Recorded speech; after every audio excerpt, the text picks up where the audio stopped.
శ్రీమాత్రే నమః. ఆరుద్రోత్సవం అంటే ఎప్పుడు వచ్చేది?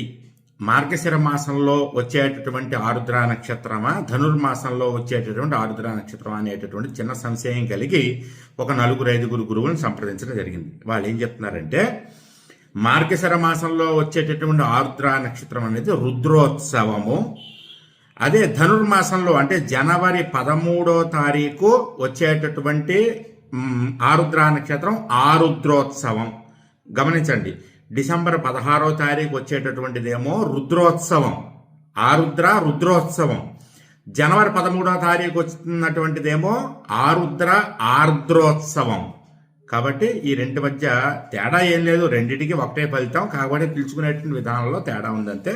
కాబట్టి ఇది గమనించి 2 సార్లు కూడా మీరు చేసుకోవచ్చు. ఈ మార్గశిర మాసంలో డిసెంబర్ 16వ తారీఖున మీరు ఆరుద్ర నక్షత్రం కాబట్టి శివారాధన చేసుకోవచ్చు. అలాగే జనవరి 13వ తారీఖు కూడా చేసుకోవచ్చు. జయం.